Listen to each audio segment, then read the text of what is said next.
All right, and we are back. Welcome to another live Pin the Gas podcast on this beautiful Sunday. I hope you guys woke up and watched the MotoGP races. It was same old as always. Marquez kicked ass, and yeah, I'll just leave it at that. But it was absolutely amazing, good racing. If you haven't tuned into BSB, man, you missed out on a proper mega battle. Bradley Ray's coming back from World Superbike for the past 2 years and absolutely mopping house at BSB again, which is great to see. But anyway, ladies and gentlemen, it's an absolute honor to sit down with my friend and legend, Alisa Cunningham. Welcome to the show. Thanks for having me. Listen, the honor is absolutely all mine. And before we get into this episode is sponsored by Next Level Financial. Take control of your financial future. Get your complimentary financial analysis today through Seth Starnes. That is Next Level Financial. So go check him out. He's everywhere, social media, all that good stuff. But anyway, Alisa, we got a lot to talk about in this next hour. Let's just start it off. Where did your beautiful journey begin on two wheels? Well, I mean, growing up, I was always like a tomboy. So we had three-wheelers growing up, the death trap machines, So grew up on three-wheelers, and then I made friends with kids in the neighborhood. I grew up in a very rural area, so it was like dirt roads. Everybody rode their ATVs and whatever, and rode horses down the road. So it was kind of like the Wild West for the kids. We were just kicked out of the house and told to, come back at dark. So, because there wasn't any streetlights where I lived. So, and I learned how to ride two wheels on was it a YZ50, I think, or something like that, or a YZ80? I can't remember. It was a Yamaha, and so I learned on that, and it just kind of escalated from there. I never had really a dirt bike of my own, and I did race BMX as a kid, so kicking all the boys' butts. Yeah, and so when I got involved in it, there were no girls. So I had to race against the boys, and they automatically would give me a first place trophy. And I got upset, and I went to the office and I said, no, if I'm racing these boys, I want to be judged by what I do. It's not automatic for me, because some people want to treat you like having a vagine as a handicap, Well, so that's not the case at all. And I was mad. I'm like 7 years old yelling at these people. And my stepdad was like, can you just shut up? And I'm no, I can't. Love it. So it took a couple of years, but more and more females got into it to where we could actually have a class. And then when I retired, I think I was like 11 or 12, and I retired as like fourth in the state of Florida. I had sustained some pretty good injuries, and I had a one time where I had a pretty severe concussion to where it took me a good minute to like figure out who I was, where I was, what I was doing. And I was like, I think I'm kind of done with this. And at that time, safety gear we just wore like knee pads, elbow pads, maybe shin guards, and like we had those goofy looking, helmets, but they didn't really, half the time we'd wreck, and our noggins were so small that the helmets would go flying off anyway, because we're like these tiny little kids running around with these big friggin' helmets on.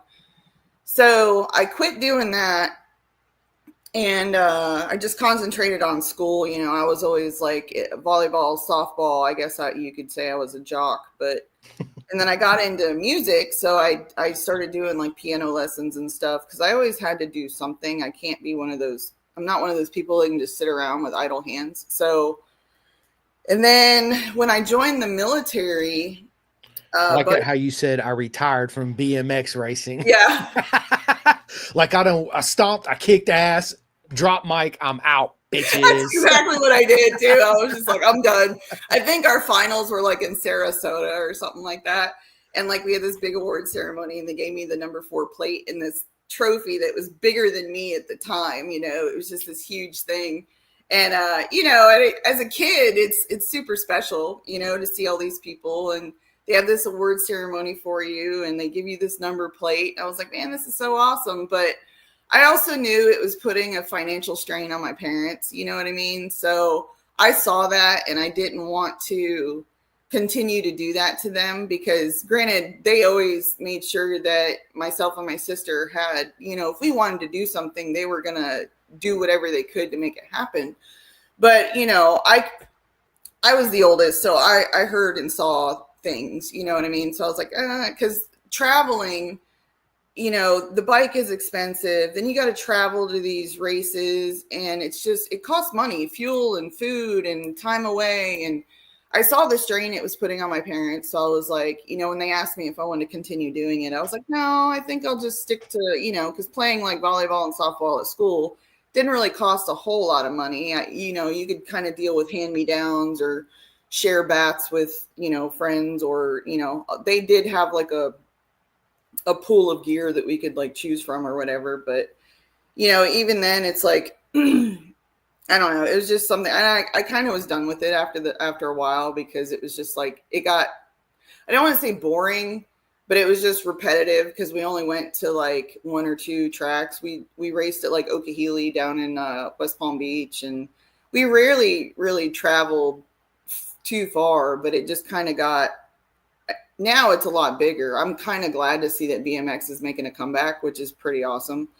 But yeah, I say I retired from it because it's just like, I'm done. I don't want to say I quit it. It's just, I didn't really grow out of it. I just kind of retired. Yeah, I just retired. I was done with it. So I love it. When I went into the military is when I got into, like, I've always loved anything with a motor car. Like, I love old cars, old trucks. I was always into dirt bikes and stuff, but like my buddy had a roommate that deployed, and they both had motorcycles. And he's like, well, I'll ride my, mind you, I didn't have a license yet or whatever. I didn't have my MSF course or anything like that. He's like, well, I'll ride my roommate's motorcycle and you just jump on mine. And it was an R6. And I was like, okay, cool. So we went riding. I was stationed out in California at the time. So we went out riding, nothing crazy. And I was like, oh man, this is so me. I'm done. So the military actually at that time offered motorcycle safety courses. They offered the bikes, I think I wore softball batting gloves for my safety gear during this class. I mean, it was hilarious to me. But they gave us like these little tiny, like, they were tiny bikes. Like you could literally stand up and like the bike, I wasn't even sitting on it. It was so tiny. But passed that class, got my MSF, got my motorcycle endorsement out there, and I've had it ever since. So I got my motorcycle endorsement in 99. And when I tell people that, they're just kind of like, how old are you? I'm like, 23. I'm a lot older than you think I am. I'm probably old enough to be your mama. But yeah, I've been doing that ever since. And I got my first motorcycle at my second duty station. I actually bought Honda F4i was my first motorcycle. Great bike. So yeah, I was so proud of it. And I got the yellow and black one because it was obnoxious. You know what I mean? It was loud. Yeah. I was like, Bumblebee coming down the road. And but it sucks because that bike actually got stolen. Oh no. And yeah, I was living in an apartment complex, and of course I don't know anything about Jack. So I go outside. We had like a laundry room across the parking lot or whatever. And I walk outside with my laundry basket, and there's my truck, and then there's an empty spot. And I'm like, am I seeing shit?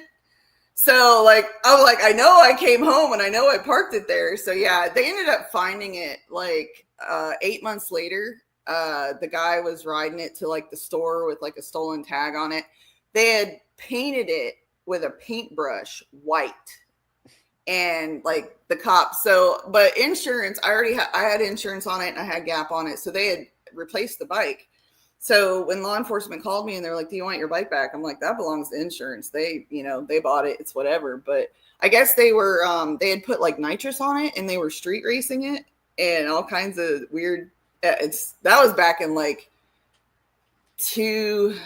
that was like 2002, 2003, I think. So it was nuts, but yeah.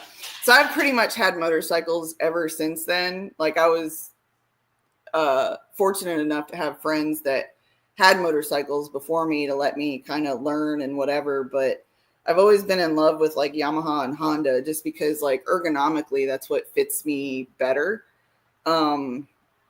I don't have anything against Suzuki or Kawasaki. It's just, it feels weird to me when I sit on them, like how it I don't know, like Suzuki makes my legs sit out, like, you know what I mean? I'm just like, this is not normal. And It's not comfortable. I yeah, it like it. doesn't feel, my hips are like screaming at me, like, get off this bike. So, yeah. It's funny. My buddy sent me a picture. He just bought a new to him Gixxer 750, and um, Aaron, it's a joke, right? So I said, "Did it come with a pair of matching thongs?" He just laughed. I was like, "You got to make sure you wear them." I love it. You got your Oh my thong and your god! tassels, buddy? Right. Yeah. Just joking, Aaron. You know I love you, buddy. It's a great bike. It's beautiful. It's all white with red rims, so it's different. Oh, that's nice. Yeah. So military. I grew up in the military. My dad, fighter pilot in the Navy. What made you decide to join the military, and what did you do in the military? Well, I joined the Air Force in '98 officially. I did delayed enlistment, so I actually signed the paperwork when I was 17. That was a fight to overcome with my mom. She's I like, no. bet. And I'm just like, listen, I'm going in regardless when I turn 18. So either sign the paperwork now or don't. So I think it was more of like, so I did win a scholarship to FAU in high school, but it was only for like 2 years for softball. And I was like, what am I going to do at the end of that 2 years? And what happens if I get hurt? What happens if I lose my scholarship? What am I going to do? And like, what can I accomplish in 2 years?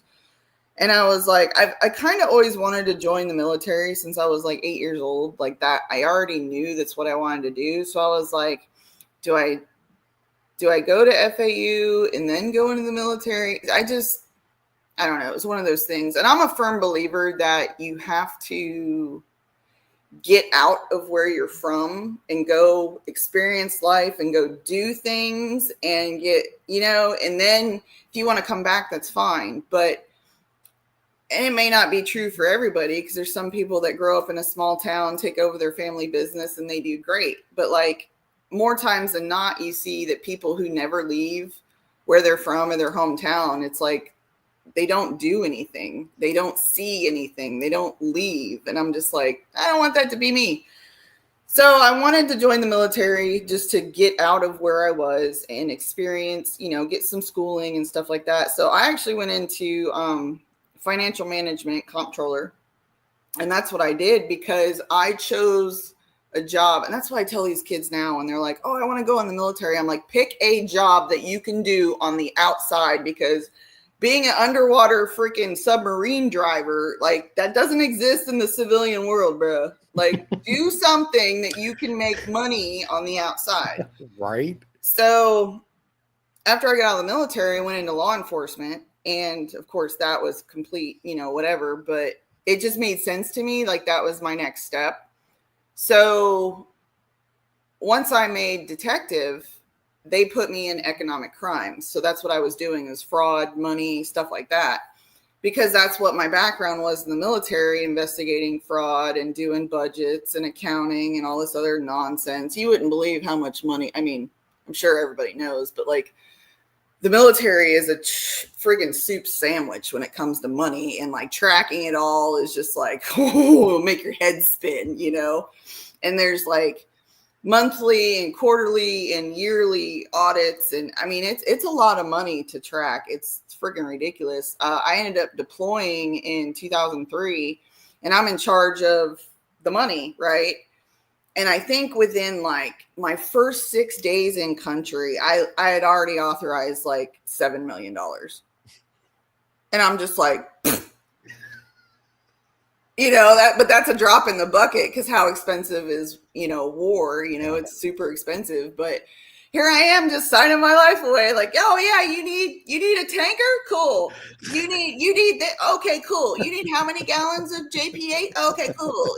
I'm just like signing away everything. I'm just like, I sat down and I'm like, holy crap. Like, right? I bet. It was like, you're giving this, 24-year-old kid, or I was 23 when I got there. I had a birthday when I was there. So I was 24 when I left. But yeah, it was like being that young and then being in charge of, all this money. It was kind of ridiculous.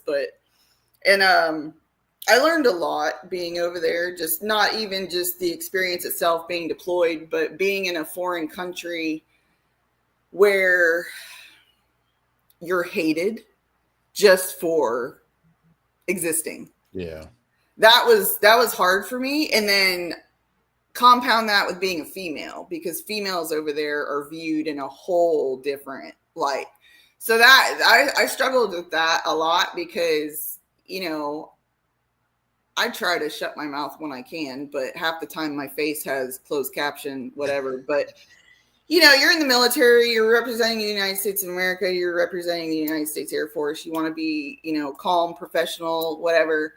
And then you get these people that are just looking at you like you're shit on the bottom of their shoe, and it's like, I don't know. I struggled with it for a while there, but, and I was telling the guys last night this story that I went to my captain, because anywhere I went, I had an armed escort with me because I was always carrying a crap ton of money.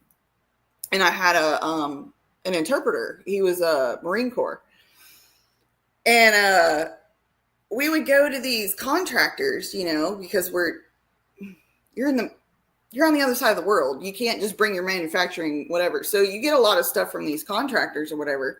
Well, they don't want to look at me. They don't want to deal with me. They don't want to speak with me. They only talk to my translator or my escort, who's literally not there to do any talking. He's there to give lead poisoning if somebody wants to act crazy. Lead poisoning, I love it. Yeah, it was just like, he's like, I got my freedom seed dispenser. Y'all just act up. Let me know. You better act right. That's all I'm saying. So it got frustrating for me because I wasn't in, to them, I wasn't in the room. They'd either look through me, beyond me, around me. They wouldn't talk to me. And it got to a point where I was kind of like, I'm not trying to disrespect you, your religion, your beliefs, whatever, but you entered into a contract with the United States government. If you want this money, you will acknowledge me. And I would leave. So I went to my captain because I got frustrated after a while. And I was like, bro, you need to get a dude to do this. I put me on another assignment. I can't. And he's like, no, you're good. You got this. You'll figure it out. And I'm like, I'm just like, I'm going to jail. I'm going to go to jail in the Middle East. Like, I was so frustrated. I ended up figuring it out, but it was just like, it was crazy. I bet. I want to get a couple of these comments real quick. We got Bob. I don't want to say your last name because I'll absolutely murder it, Bob. But thank you for tuning in and watching. Yes, this is nothing wrong with a Honda. You're absolutely right. We have the legend in the house, Brianna. What is up? I just joined. What branch? She was in the Air Force. And we got Andrew Davis. What is up, my man? He says this woman is a total badass. Facts.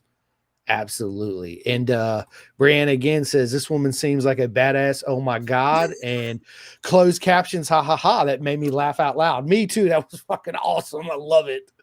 Oh my God. Love it. I love it. Being in the military, being on that side of the world, being a female, I can only imagine the mental you went through going over there. So hard, and then you watch. And not saying, but this generation that's coming up behind us is like, God, they're so soft and so whiny. And they're just like, oh my God, my internet doesn't work. And I'm like, bro, you don't even know. Like, yeah, well, now it's totally different world than it was when we were growing up, right? I know it's crazy. So. And I try to give it to them, but it's like, when you don't know, I mean, like cell phones back then weren't really, I mean, we had them, but they weren't super prominent. There was no such thing as like Wi-Fi. It wasn't a thing. If we had a sat phone over there, just to make phone calls, we were super blessed and grateful to be able to do that. But, you couldn't call home all the time. You couldn't just jump online. I mean, we had email, and that was how you communicated with your people. And that was cool AOL dial-up. Yeah, like it was Yahoo. Yeah, it was Yahoo, AOL, like Gmail. I don't even think was a thing back then. Right. So it was just like, and even when you did get to talk home, the time difference made it really hard because you had to stay up late to call people at a reasonable hour back here in the States. But then there was this like terrible delay on the phone. You'd say something, and then like 2-3 seconds later, they would hear it, and then they would talk. So you had to get used to having a really super delayed conversation. So if you have something to say, they're not getting the full. So you had to keep your conversations like really, really short. And plus, you don't know who's listening, obviously, because OPSEC was a huge thing. Because if you were on a government phone and you start talking about things you're not supposed to be talking about, they'll just cut your phone call off. They'll just be like, always listening, people. They're always listening. Yeah, Big Brother is real. Big Brother is real. Yeah, facts. Yeah. Brianna says, good question too. As a female motorcycle racer going into the military USMC, any advice? Just know that the whole process of going into the military, like boot camp, is it's a process to break you down and build you back up, because they don't know you. They don't know where you came from. They don't know how you were raised. They want everybody on the same level playing field, because think of yourself like as clay. So they want to break everybody down and then build you back up. And they want to install, morals, integrity, things like that into you to make you a good soldier. Because, and I don't want to say that you're no longer a person, because you are a person, but you're joining a machine to be a cog in that machine, because the United States military, regardless of what branch, has a job to do, and the job is to protect this, this country. So you're making a huge sacrifice, but you also have to understand that you're going to lose a lot of individual liberties about yourself, because now you are going to belong to that machine, that cog. So once you understand that and you go in with that mindset, it becomes a little bit easier. So that way, when like you're getting yelled at constantly or getting put down in, front lean and rest position, you're getting screamed at, you're just like, oh my God, they're so mean. No, it's believe me, they care so much about you, but the only way for them to instill lessons and stuff into you is to get you to, apparently it's push-ups. Push-ups apparently are the way. So it's just, I don't know. Everything is very hard. And once you get out of basic training and you go into your either AIT or tech school or whatever, things will get better. You're still going to have rules and stuff like that. Just make sure to keep your nose clean. Do not ever lie about anything. If somebody asks you something, tell the truth. A lot of people will tell you don't volunteer for stuff. Like, don't ever be the first one to put your hand up. It's a 50-50. Sometimes it's going to suck and sometimes it doesn't. Just keep your nose clean. Always tell the truth, and just keep your eye on the prize, the light at the end of the tunnel, because it's just temporary. But you're going to come out the other side a much leaner, meaner, smarter fighting machine. So Brianna is she's going to be a mortician. That's what she does now. If you guys missed that podcast, go back and listen to it. I just had her on. It's out everywhere. Tune in. It's absolutely amazing story of and that takes a very special person to be able to do that, because not a lot of people can deal with death. Yep. And deal with it with dignity. You know what I mean? And I dealt with a lot of death in law enforcement, and having new officers training with me, you almost go to those calls on purpose to expose them to it, because you want them to experience it with you than on their own and not have any. And we weren't doing it to be mean, but a lot of people can't handle it. Like, you see cops, they'll roll up on a deceased person or whatever, and they're just like, they can't. And it's like, it's a very mental, for me, it was like flipping a switch and just not, they're still a person, but they're not there. Their vessel is there, but they're not there. And that's how you have to view it. You want to still be respectful and treat them with dignity, but understand that person is no longer present. Now you're just dealing with their vessel, but you want to be respectful. It is very hard to deal with stuff like that. And I think the worst part of the job was doing the death notifications. Yeah. That was really hard for me to do. So I became very good at compartmentalizing and like splitting myself in two. So I could put on my straight face, have no emotion, obviously I could still be, gentle and understanding and caring. But as soon as I wasn't around anybody and I either went back to the station or went in my car or even went home, that's when I could. So I almost had to like schedule myself to have emotions. It was like, okay, now we can have a breakdown. She's like, okay, at 5:30 p.m. breakdown time. Yeah, Let's go. it was, and it got to be really, because who wants to? Have you ever gone somewhere and just seen a police officer just having a break? I mean, I've seen police officers cry on scenes and stuff before, but they handle business. They get the call done. They get what they need to do. And then you don't know what they're doing later. They're probably crying, praying, hugging their children, hugging their family, because reality, and that's what it was for me, was just one big reality check. Was the military and law enforcement was just like, man, we are not here for long. Like that little dash on our tombstone, it is so short. It is. And Absolutely. it's crazy. You see somebody one day and then the next day they're not here, and you're just like, we don't, people think, oh, I'll live forever. No, you won't. But yeah, I commend her for doing that job, because that's hard, for real. Absolutely. Nothing but love for Brianna. It's that's what I told her. We need more people like you. It takes a certain type of mentality to be able to separate it. And yeah, I told her straight up I couldn't do it. Right. Like I said people before, but it's yeah, I don't know how my mental state would handle stuff like that, but yeah, I mean, unfortunately, I hate to say it, but she'll have plenty of work to do. 100%. So yeah, it's yeah, the mental game I talk about all the time on the podcast. People hear me say it all the time as far as road racing and in life, and being in the military. When you come out of the military, what made you decide to go into be a policewoman?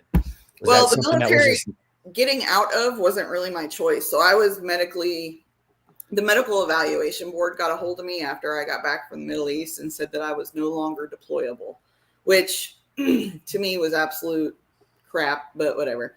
I accepted their decision and ended up getting out. So like when I joined the military, I had planned on being a lifer. I had planned on doing my 20 years. And so when they came down and they're like, you're of no use to us anymore, I was just kind of like, I literally had 3 months to figure it out.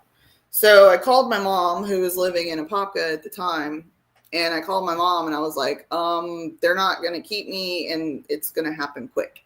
And she's like, well, just come home. And I was like, okay. So when we grew up in South Florida, so my mom had moved to Central Florida. So she was in Apopka. So I came home and I was lost. I really was. Like, I had no idea what to do. My whole life just got turned upside down. My whole life plan just got thrown out the window. So it took me a while to kind of figure out what I wanted to do. And then that's when I decided to go into law enforcement, because I was like, well, it's kind of similar to the military. It's got that structure and rank and, stuff like that. I was like, well, it's kind of close. So maybe we'll try that. Because I did try to get normal civilian jobs. I wasn't ready. Yeah. Like I wasn't ready for the unaccountability and cattiness and drama and like I can't. And I wasn't like, I was so angry that I probably would have throat punched somebody. So I was like, I need to just go do something that has some structure. So I went into law enforcement, did that for. Could you imagine? Like, oh, it's awesome. Have you? She's like, "What'd you just say?" Bam. Yeah. What'd you just say to me?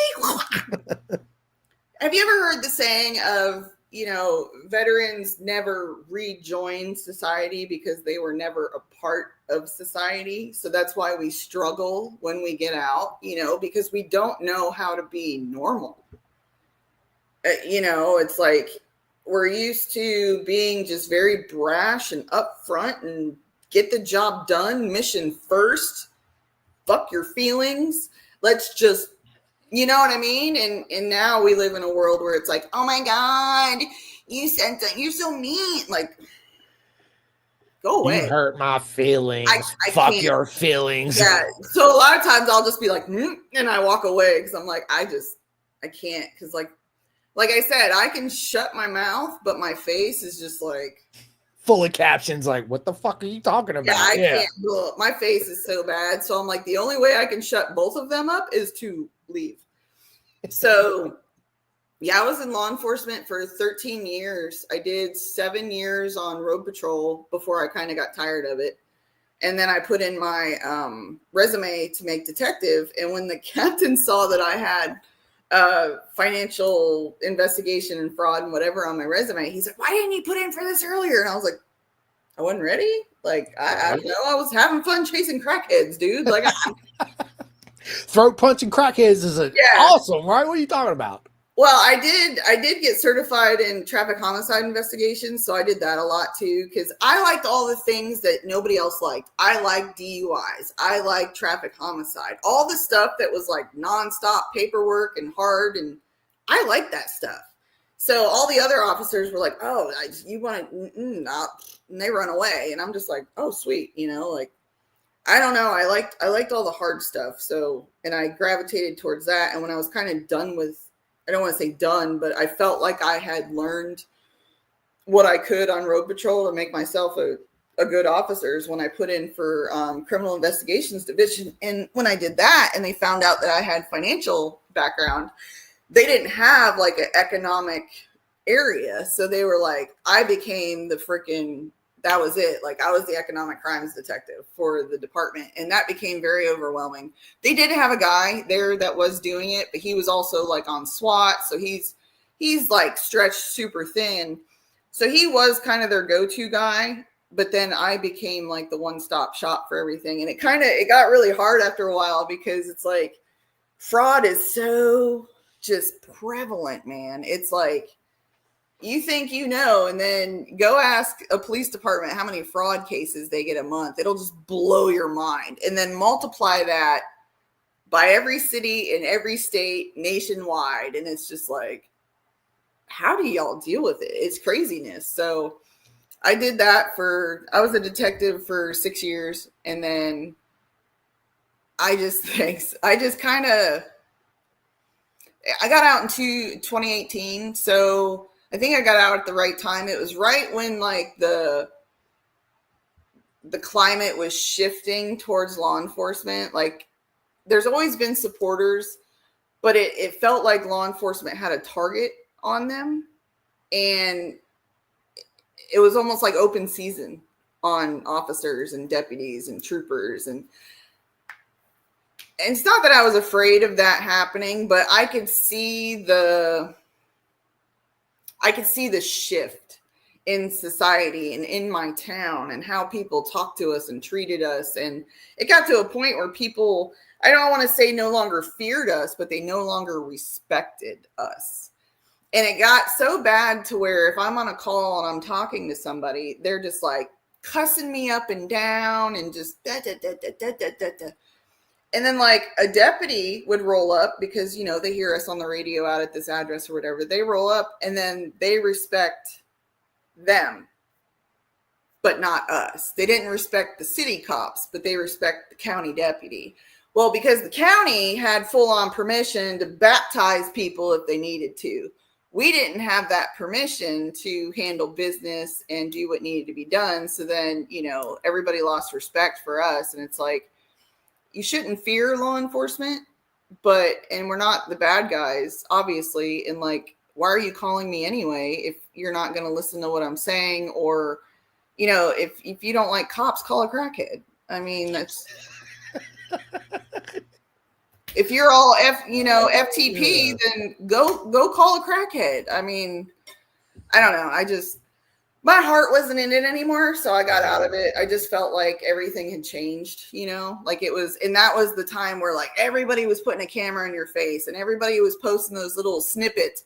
They weren't showing what happened before, the incident. They were only showing the controversial part of it. And it's like, if you're going to tell a story, tell the whole story.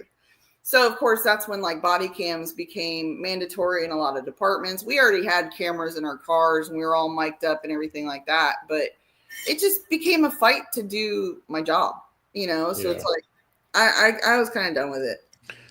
Yeah, I'm gonna get to a couple of these comments. You are awesome, Elisa. I mean, what you've done, the police role, the military, nothing but props and love to you because I know it's a Thank lot you. of sacrifice. Look, I got the hearts to work. Look at that. There you go. That's for everybody too watching, by the way. Um, I got my friend Jamari. What is up, Jamari? She says, watching you guys from the track. Listen, go out there, have fun, and kick some Oh, I'm ass. sure it's hot. Oh, at Florida, you already know. I'm in Virginia, and it's so stupid muggy outside. It's retarded. Um, Brianna, she says, you explain it so well. You seem to have a real healthy relationship with death and grieving, which, again, it takes a certain type of person mentality to be good at separating that. Growing up, I've seen, people pass away and family members and Hmm. all that, but I've always been pretty good at me myself separating the two, saying, hey, what an honor it was to spend the time with you while you're here. You're not here Yeah. no more, but I remember you, and I'll always love and cherish you for all the memories you've given me, right? Which yeah, I guess you don't find that about yourself until you got to deal with it a couple times. I think what people struggle with is timing. And especially for those that are taken from us too soon. Like, it's one thing if someone is like sick and like it leads up to it, because you can prepare yourself for their passing because they're not going to make it through this. It's the all of a sudden ones, the accidents, the anything where it's just all of a sudden. That's what people struggle with. They struggle with the timing of it. And of course they start questioning everything, but we will never understand the plan for us or for others. You know what I mean? All you have to do is just, trust in him, trust his plan, trust his timing, and have faith. I mean, that's just, but when, someone passes, it's just, I've dealt with death my whole life. So I had a very early understanding from it, uh, from family members passing away. And it's like, I don't know. It was just, I don't know how I always understood it. I just did. Yeah. It was like, Yeah, when my son was, obviously he's only 12, so growing up, we've had several family members, and I always expose it to him. Say, look, dude, life's yeah, short. It's not what you think it is, right? Like, just enjoy it, love it, live in the moment, be happy, love everybody, and more importantly, love yourself, and just yeah. understand that one day, yeah, it's all going to be over. So, live in the moment, and But do every day to the best. that short little dash doesn't give you permission to go out and do a bunch of stupid stuff. Bullshit neither, right? Yeah. Let's just be honest. So, and then also Brianna, she says they teach you how to put on the uniform on, but not how to put it off. It's such a huge shock. It is, and that's something that, and I talk about this daily. That's why I love Jim Whitman on Vet2 Track. I think us as Americans, more importantly, not just Americans, our government, they're willing to send people out there, but they don't prepare them for when they come back to deal Yeah, with yeah, everything mentally that they go through. And then we got a lot of homeless vets and living on the street. There should be no homeless people whatsoever, especially vets. I agree. 100%. So, us as Americans and our government, I know you guys are probably listening to this, man. You guys need to do better. You guys are the ones that need to step up to the plate. They And have transition programs, but but they it need to do it better, right? It needs to doesn't be teach you anything. It just no. says, you need to change your address. You need to do this. You can apply for this, but it doesn't teach you, like, there's so many things that veterans deal with that we don't know how to deal with. And then, any experience that you have with, like, even when you're active duty dealing with, medical personnel or whatever, you kind of learn. You say the wrong thing, they're going to put you in, grippy sock clinic, So half of them are a joke, half of them are not. It's hard to delineate who really cares about you and who doesn't. But it's like, if we really sat down and told the truth about what was going on in our heads and the nightmares, and just, people would look at you like, holy crap. But we're some of the most grounded, realistic people out there. Even though we have all this shit going on, it's like, but it eats away at you, and then you get frustrated because then you transition from active duty to VA, And the VA is just like, it depends on who's running the show, because sometimes they're good and they have their shit together, and then there's times like now where they're so backlogged and they're canceling appointments, and it just feels like almost like drive-through service, you know what I mean? And you're not a number, you're not a file, you're a person. Yeah. And you need help, but they also have this reputation for just shoving pills at you. And I'm one of those anti-pill people. I will take what I need to survive. And you are not going to give me, like I take medicine to slow my heart down, and I take a migraine preventative. Those are that's it. And then the VA will just be like, oh, we can give you this. We can get, why?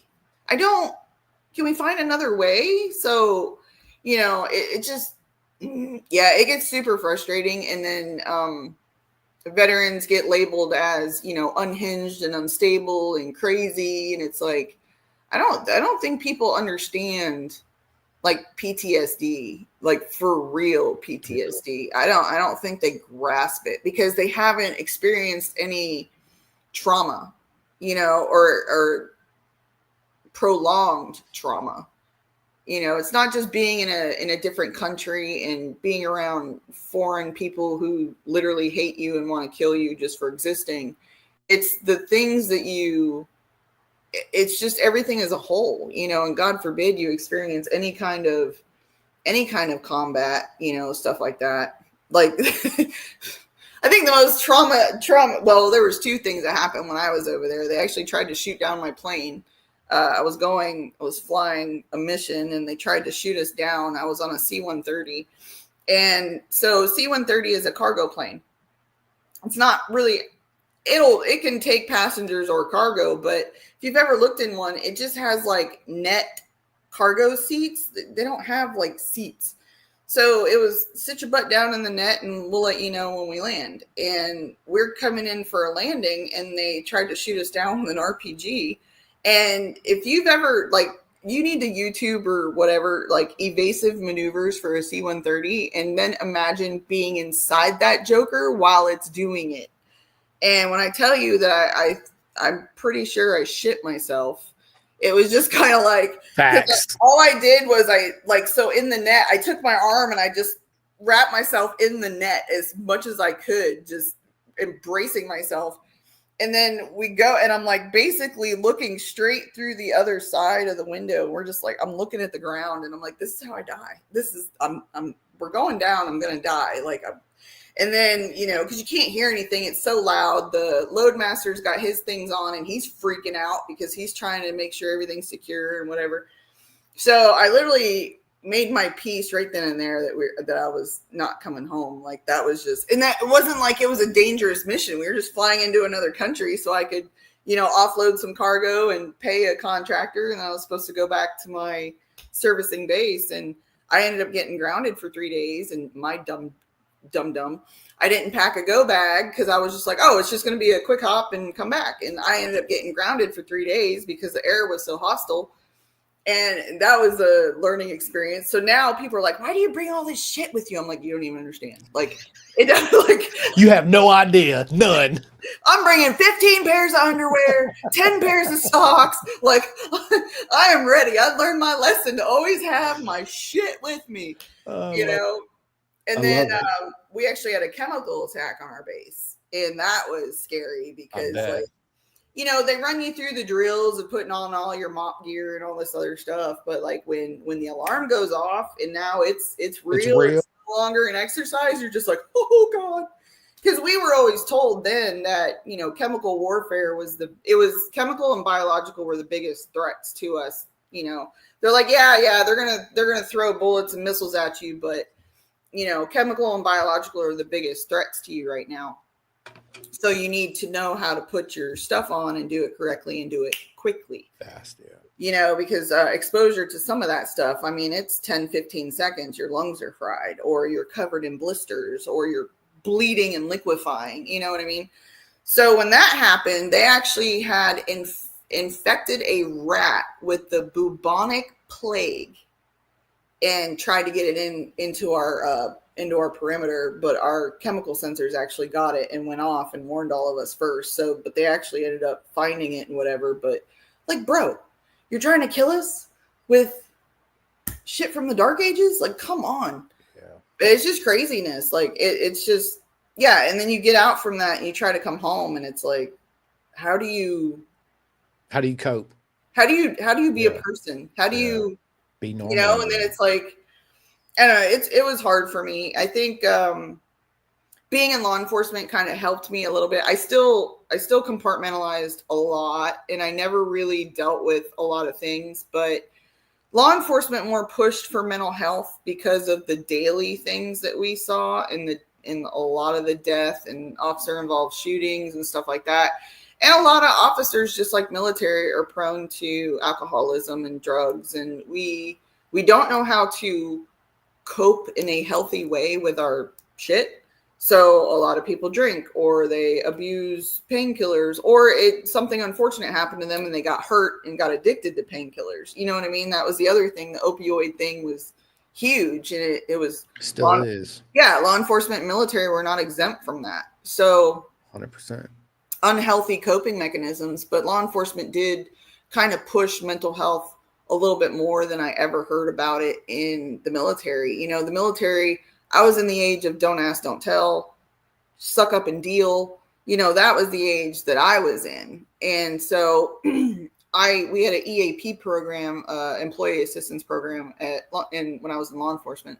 So I utilized that when I was struggling because it's like, it's great to have people that you can talk to, but when they don't understand like what you're trying to say, you're not so much venting to get it off your chest as you're trying to comprehend how to navigate and how to come out to the other side. Like, how do I not let this drag me down to hell?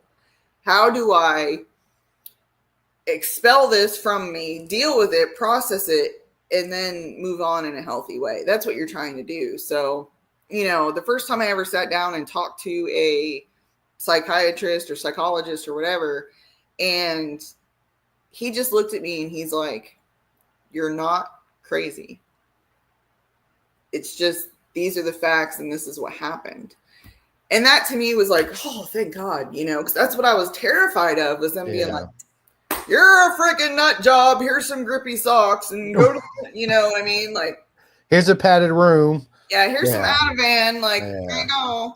That was my biggest fear, was just, you know, because I've seen them do it to people. Because when we would take people who were having episodes or whatever, we would, here in Florida, it's called a Baker Act, when they get involuntarily, you know, taken over to the mental health, behavioral health clinic. And law enforcement has the power to do that. So law enforcement and medical personnel have the power to Baker Act people. And to see how they treated those people just broke my heart. Now, granted, there are some people that are just so far neglected and so far gone that they can't be in society because either they refuse to take their meds or their meds are wrong. I've seen that a lot too, to where the meds are not correct for them. You know what I mean? And that either makes their situation worse or it makes them into a drooling zombie. Yeah. Yeah. Like, it's just not, and everybody, there is no definitive one size fits all for everybody. You know, it's not like 20 milligrams of this is going to fix you, because we're all chemically different. We all process things differently. That's the other thing, is people don't have the patience to put in that time to see what's going to work for you. So a lot of people get frustrated and they're like, I don't want to take these meds anymore, you know, and then whatever they have, like we encountered a lot of bipolar, manic, and schizophrenics where I was. And I'm not saying like I placated these people, but you almost have to like play into whatever they're doing to get them to calm down, to talk to you. You can't just be like, you're having an episode, you're manic, you're schizophrenic, you're hearing shit. You can't, that's not going to fix the problem. You know what I mean? So if they're talking to Jesus or they're talking to Montel Williams or whoever the hell they're sitting there talking to, you're just like, oh yeah, I see him. Yeah. Let's go talk to whoever, you know. We had a woman that Jesus used to come into her house and vacuum her house every Tuesday at 2:00. I mean, that's crazy. It is, but that was her reality. You know what I mean? Yeah, I do very, very much. So I'm just opening my I was door like, here. what are you doing? Putting on a, you No, gonna go my scoot? no, my freaking puppy's crawling at the door. Come on, Bubba, let's go. Come on. Hi, the babies. Yeah.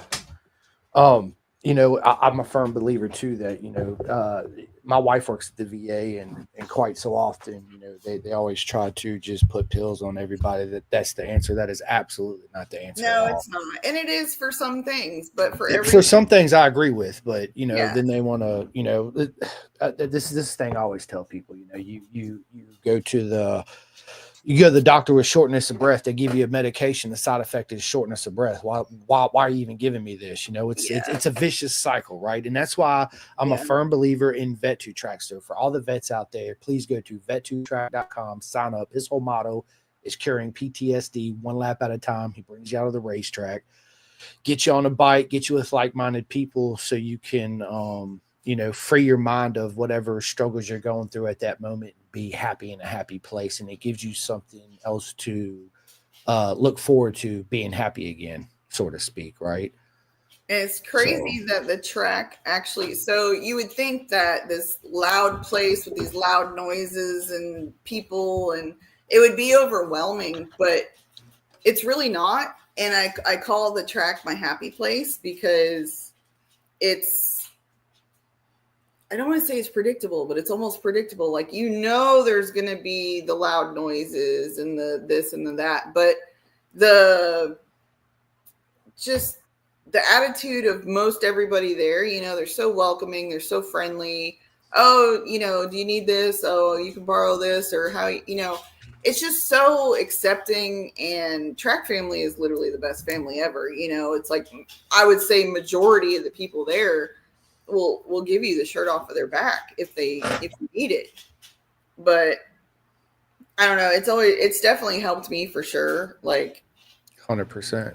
yeah, I don't know, it's hard. Like, there's other situations that I can be in that I get super overstimulated because it's unpredictable, but like going to the track, it's anything but. It's not overstimulating for me. It's just, it's almost calming, and it doesn't make any sense. Like, I'm the same Therapeutic. way when I go to a gun range. Like, I'm like, yes, this is my church. It's like it's just like, people are like, why are you so backwards? I'm like, I don't know. I'm just me. Love me for me and who I am, and embrace it. Yeah, Yeah. we're a big family of guns. We go shit. Honestly, we ain't been to the range. It's been several years just because the cost of ammo went through the roof because of COVID. And I'm like, dude, I'm not spending blah, blah, blah, blah, blah on that. When I used to get 500 rounds for $80, now it's $80 for 20 rounds. It's like, yeah, I can't do that. So when I used to shoot competition, and I was fortunate enough to have a buddy that did reloads. So we sat down and calculated. I'm like, I don't need a full load to shoot these targets. I only needed to go, 50 yards or whatever, or 50 feet. So we figured it out that we would do like half and quarter loads, and then we would test them out or whatever. And of course, he's doing it himself, so that was a little bit cheaper. So, if I had any ammo left over, I'd sell it to people. But I'm like, listen, it's only a half or a quarter load. It's not a full load. It's not going to go, And they're just like, what? And I'm like, oh my God, these are like homemade pew pew, homemade, homemade Homemade pre-seeds. people, yeah. This ain't a hot round, so this 9mm is more like a 22. It's not going to go like you want it to. Yeah, Like, you're not going to want to use this for self-defense. It's ball absolutely not. ammo. It's, No, yeah. So, man, I yeah, can't believe. I Go got out ahead. of that because it got to be too expensive because I was Yeah, traveling, all throughout Florida, Georgia, stuff like that. And it got to be expensive, hotels and traveling. And, oh, of course. And then I get into motorcycles. Like, that makes any more sense. Like, we give up this hobby because it's expensive. And then we get into this hobby, which is more expensive. So it's like, yeah, but it's our beautiful circus motorcycles are the best thing that's ever happened to all of us. And one thing that I love about, I'm a firm believer that motorcycles choose us. We don't choose them. The people that choose motorcycles are not hold hardly in it. I don't want to say everybody, but the people that motorcycle chooses, it's like we give everything to it. All yeah. our credit cards, all of it. Trust me, I've been there. I'm still there. So I get it. I get it. Right. It's I make bad financial decisions. but you meet the most beautiful people in the world and family like you and everybody else I've met that's come on here. I mean, every time I go to the track and I see everybody, it's nothing but hugs and smiles and Yeah. stories and talking. And that's what I love, you know, and everybody's there to see everybody do great and survive, thrive and be happy and be fast, you know, because Yeah, that's I what love everybody watching. wants. I love watching that light bulb moment, I do like with too. students. You know, no matter what it is, motorcycles, shooting. You teach somebody how to do something, and then they go out and do it, and then they just come in, and they're all like, it clicks for them, and that light bulb goes off, and you're just like, yes. No. I think the greatest moment ever was like when some of my students started racing and then they beat me and they were like, they come up and they're like, I'm so sorry, Mama Bear. And I'm like, nah, bro, it's freaking awesome. Like, that's so freaking awesome. Right. Yeah, I guarantee that's a huge satisfaction doing what you do for sure. You know, And not it's everybody everybody, we all start at one level, but you know, there's some people that want that instant gratification, like, oh, I should be better than this right now. And it's like, we all move at different, you know what I mean? Some of us move faster than others. Some of us it seems like they're born with this innate ability, you know? And then other people, like I tell everybody, like, I don't have any talent. I have to try really, really hard. Like, I don't have this, you know, Juju or Avery or Isaac or Andrew. I don't have any of this talent. If you guys want to give me a little bit, that would be great. Because, you know, does that come in pill form? yeah, like I don't have this just talent. Like, I gotta Yeah. really apply myself. And then there's Yeah. some days where I'm in my helmet, like Screaming. I do the same thing. Or it's funny. Sometimes I'll sing and just sing in my helmet. It's crazy of the things you think. So we were just at Roebling last weekend, and I do that too. And I normally sing like Baby Shark, you know, but because I'm on a little bike, you know, so it's like Baby Shark. Baby Shark. I don't know what it was. Like, I've always, so lately I've had an issue going into turn 4 at Roebling where, like, I think it's because I'm transitioning and I'm downshifting. So I don't think I'm hitting the lever with enough pressure that I'm like not a false neutral, but I'm like in between gears to where it just, so now like turn 4 has this mental hold on me where I'm like, oh, I'm going to fuck up. You know what I mean? So I'm coming into turn 3 and I'm like getting mentally prepared. And I'm like, how funky is your chicken? How loose is your goose? And I didn't even think about turn 4. I just started singing and I just started going around the track. And I'm like, okay, so I just need to stop and like not think about anything and just start singing. Yeah, I start singing all the time in my helmet because like I talk to myself. Somebody was like, you need to put a microphone in your helmet. I'm like, you don't want to hear what I got to say. Even if I know you, like you could be super special to me, I'm going to cuss you. Like I don't want anybody to hear that because like, oh my God, I love it. I'm like, no, we will not be putting a microphone in my helmet. No, we should though. We should one time. Listen, we're almost an hour 58 minutes into this already. That's crazy. I told you it was going to go by fast, you know, and I actually have a business meeting, a video chat here in not too long from now. So I want to transition into the second part of the podcast. I got a couple personal questions. I'm not going to go through the whole list because I got stuff. Yeah. So this is going to be another hour long, right? Just to do this. So I'm going to ask you several of them. And then when we end this, just stay on. We'll go ahead and schedule part 2 and we'll just pick up where we left off because there's still so much more we got to talk about, especially, you know, attracting more women in the sports. I want to talk about, you know, the free hug racing, your coaching, how you got into that, you know, which we didn't even touch base on. But I told you at the beginning, it's like this hour is going to go by like it's crazy. Dan says, I would love to hear what you say about me. I love Dan. I don't have anything bad to say about him. Oh shit, I love it. Yeah, Dan's absolutely an amazing human being. So, and he's I wish he would get more chances and support. Like I would love for someone, you know, like for him to find a ride for Daytona this year would just be amazing. You know what I mean? Because I know Dan has the talent. I have so much faith in him because I know what he's capable of. It's just insane. You know what I mean? Like, Hey, I agree. So if anybody's out there interested in sponsoring my buddy Dan Spalding at the Daytona in October, let's make it happen, man. Let's get him on a bike. Let's get him out there, and you already know what he's going to do. He's going to win. So let's make it happen for sure. So first question I got for you, man. Tell us something we don't know about you. It depends on who it is. But like, I love frogs. I think frogs are the coolest thing ever. Like, Just don't lick the toads. yeah, don't. Yeah, unless they're the magic ones that make you see fun stuff. Well, that's okay, but not all toads do that, right? So Yeah, don't go around licking toads, people. I think, and most people in my circle already know that. Like, I love pickles. Like, I, love, I I'm drink the juice obsessed. and everything. I'm at work, and they're Yeah, like, "Dude, you are but absolutely." listen, bread and butter pickles are an abomination. Do not come at me with that. Like, I don't like sweet pickles. yeah, not a fan, but like dill pickles. There's a guy, we have a farmer's market over in Mount Dora. This guy makes his own pickles. Oh my God. Like, I'm like, bro, can you come live with me? Like, he's got the best pickles. And I love the hot and spicy pickles. I'm not a hot and spicy. It's okay. You are hot and spicy, but just not the pickle type of hot Yeah, and I just spicy. can't. That's it. My stomach said no. The way my stomach's made, it said no.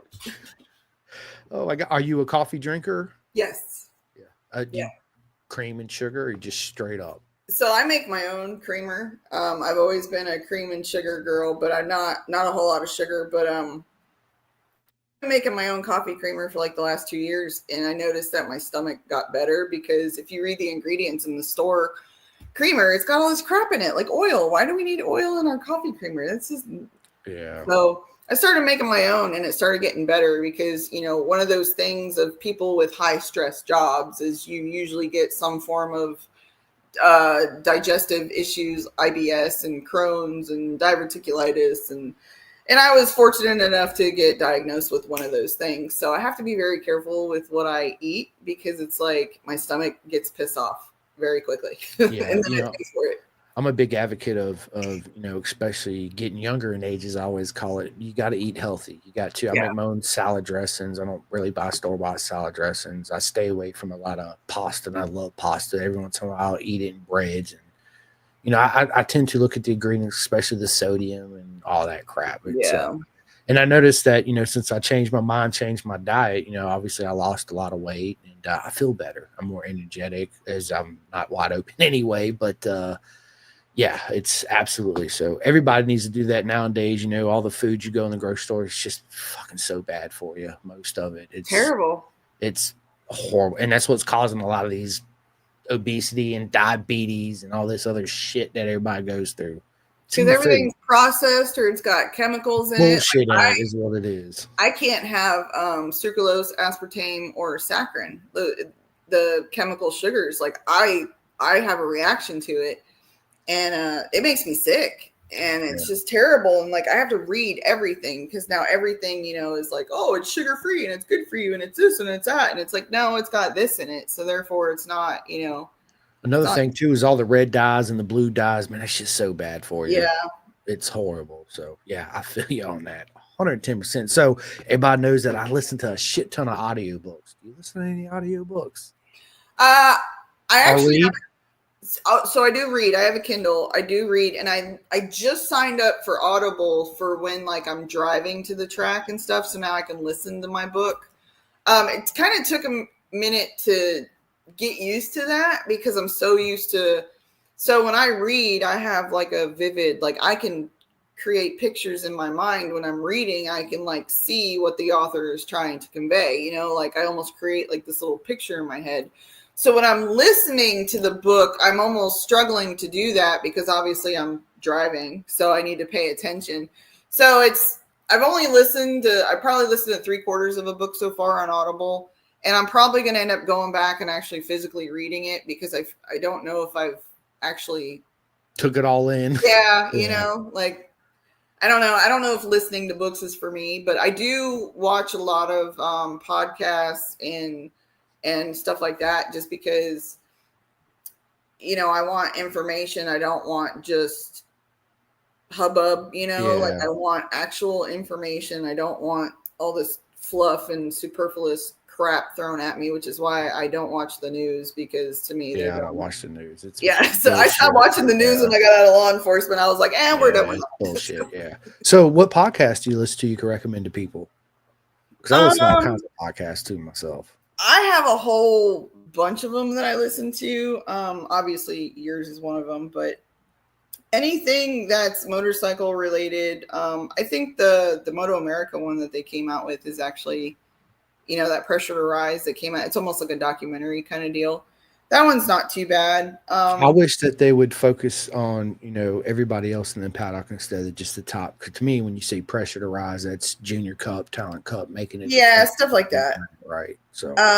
I got into, so I was watching like Joe Rogan for a while, but some of the stuff, he talks to everybody. So that's why I like him. He's not just one genre of people.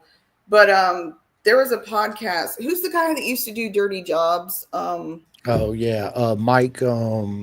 Rowe.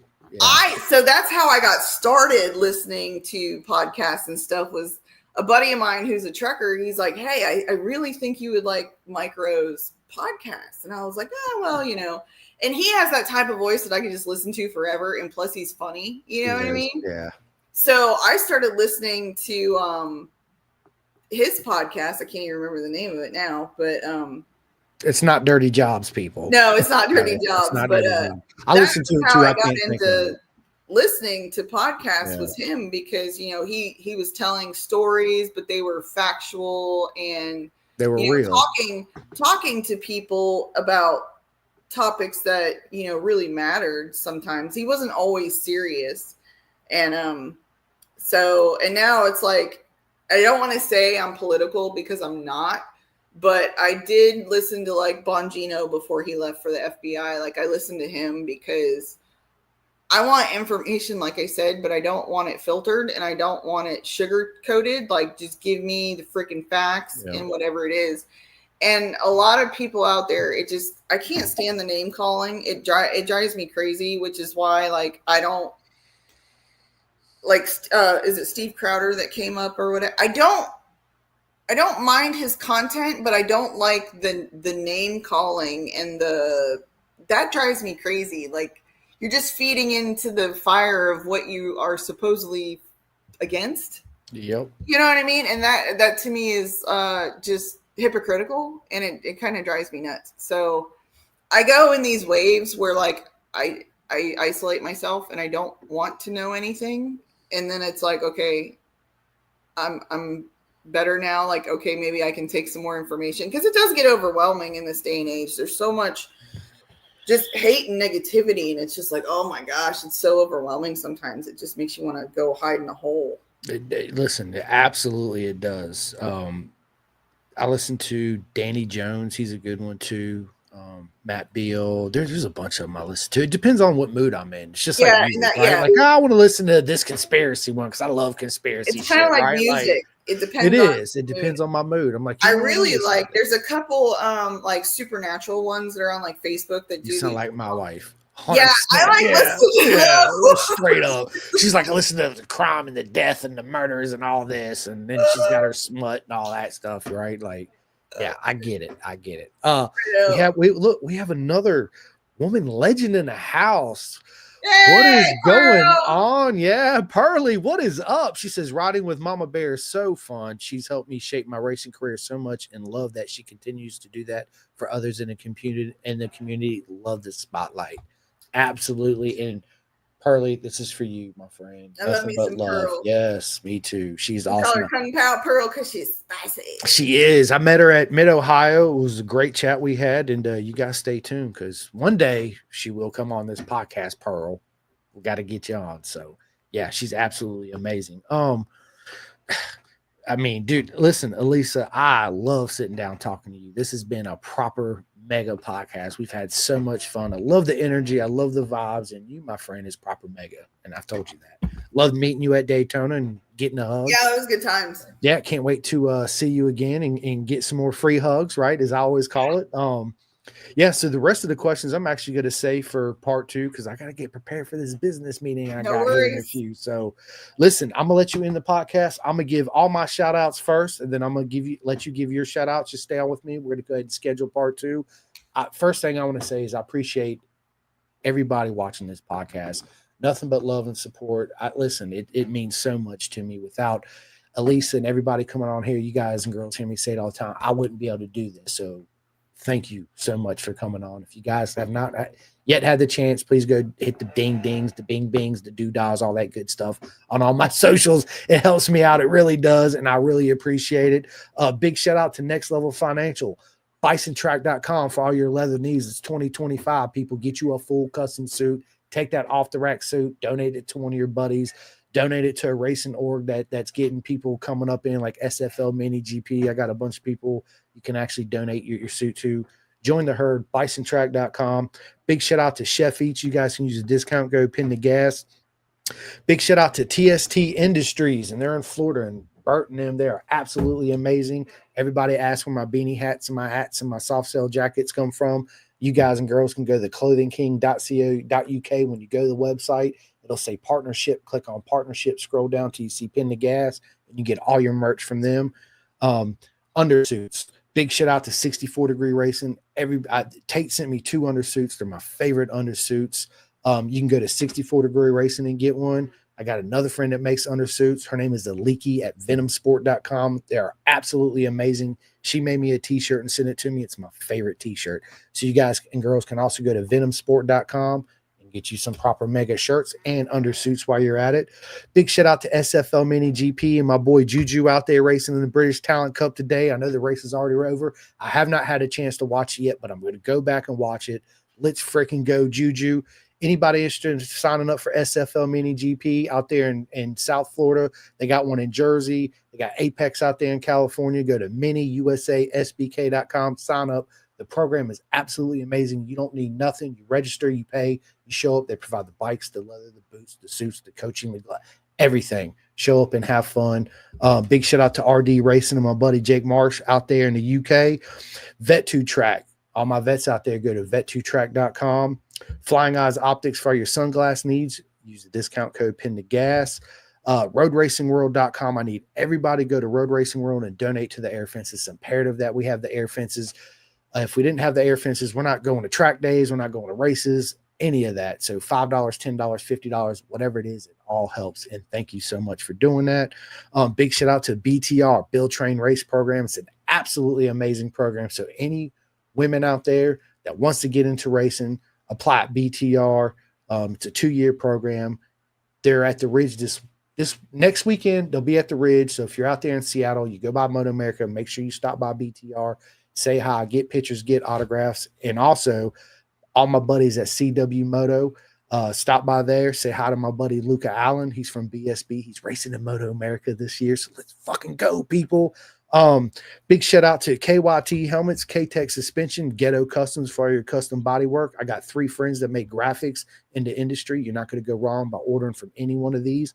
One of them is Dripping Wet. Everybody knows Chris Crizel, absolute legend. REB Graphics, Reese Brody, absolute legend. And Gus Rodeo at GRG Graphics, absolute legend, right? So you're not going to go wrong by ordering from any of them. Big shout out to Woodcraft, Mark 10 Motorsports, Free Hug Racing, Nicole Polyage Photography, Stick Boy, Adrenaline Engineering, Pit Lane Moto.